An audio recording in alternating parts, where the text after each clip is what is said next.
If the strike by goods transporters doesn't end soon, wholesalers will run out of supplies of essential items, including food, market sources tell Sama Digital.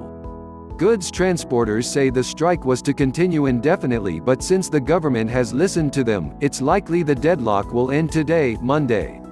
The consequences of strikes such as these for wholesalers are grave. They will run out of supplies, which will eventually affect retailers and consumers.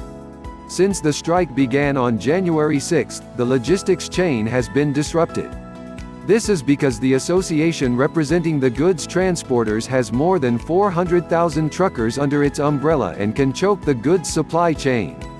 The government thinks it will recover all the deficits in the economy by fleecing transporters, said Imad Naqvi, of the United Goods Transport Alliance Pakistan. This sentiment was echoed by other transports on the 8th day of the strike on Monday. The strike was called following an October protest on the M9 motorway. Truckers were protesting against the FWO, which had stopped them from carrying loads more than what the NHSO permits. On its fourth day, the protest turned violent and 3 people died. January's strike halted both exports and domestic supply of goods and has affected manufacturers and exporters as their export consignments await transportation. All over Pakistan our trucks are parked and we will not resume working until all our demands are met, stressed Naqvi. We usually have goods stocked for 10 days before running out, said Asif Ali, a wholesaler based in Karachi.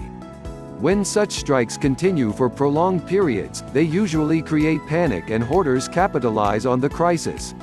Ali lamented that in the case of perpetual strikes, wholesale markets literally run out of essential supplies and the spillover effect is seen in other commodities too, creating a panic. So far, that crisis has been averted, but it could become an issue again. The truckers say they're calling off their protest for a month. Our demands are now being taken seriously by the government and the Prime Minister has delegated the Sindh governor to resolve our genuine complaints, said Pakistan Goods Transport President Malik Shahzad Awaz. He said they're giving the government 30 days to fulfill their demands. According to Naqvi, their main demands are the imposition of the axle load policy, which means trucks can't carry more than 15% of their permitted load, the reversal of what they're calling exorbitant fines by highway authorities, centralization of the authority that grants quick HTV driving licenses to over 800,000 truckers across the country.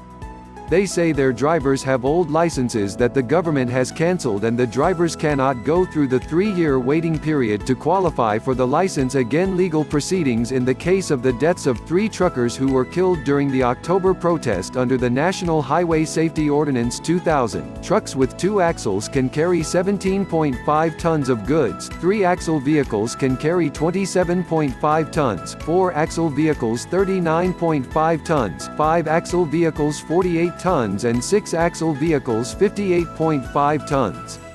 That's both the weight of the vehicle and the goods. We refurbished our trucks in a way that their extra body weight can be reduced for them to carry as much load as possible as per NHSO rules, explained Naqvi, who claimed that collectively, truckers have lost billions because of this. It costs about 750,000 rupees to refurbish each truck.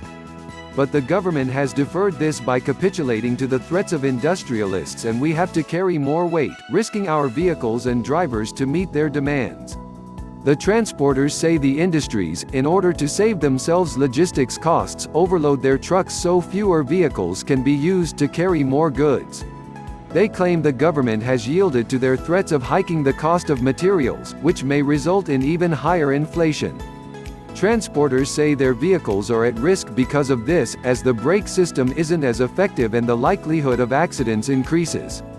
They're also angry because they say the authorities charge them massive fines for carrying the extra weight but still allow it to be loaded onto their trucks. Under Section 75 of the ordinance, whoever drives a vehicle or causes or allows a vehicle to be driven on a national highway carrying in excess of 15% of the permissible load for a goods vehicle as laid down in the 6th schedule, will be punished with imprisonment for a month or a fine between 1,000 rupees and 5,000 rupees or both. An official of the NHA told Sama Digital that the protesters' demands are justified. The problem, he said, lies in the fact that the government announced the deferment of the ordinance last year but without any official notification. The NHA and FWO are still implementing the ordinance. This depreciates our roads and the repairs cost billions. The axle regime is there for a reason. They are followed internationally and they ensure safety, he said. This paradox is where the problem lies. The transporters want the authorities to make an exception to the 15% excessive weight policy. If we load as per law, we don't get orders, and if we load as per client's demands, we are charged excessively by authorities. We need relief from somewhere, they said. A goods transporter in Faisalabad, the hub of Pakistan's textile industry, said they have gotten complaints from industries because they have to meet export deadlines since Easter is coming. Our demands are just and we have had enough, he said. His company runs 50 to 60 trucks every day, transporting textiles like hosiery, thread rolls, cotton and even clothes for export. On average, the textile industry loses 2 billion rupees to 3 billion rupees, and it comes with the risk of losing foreign contracts as well, according to Faisalabad-based journalist Usman Siddique, who has been following the crisis. This not hurts Pakistan's export outlook and will be reflected on the current account deficit, but will also affect daily wagers and laborers. Please subscribe our YouTube channel Listen News here. If you like the video, please like, comment and share the video.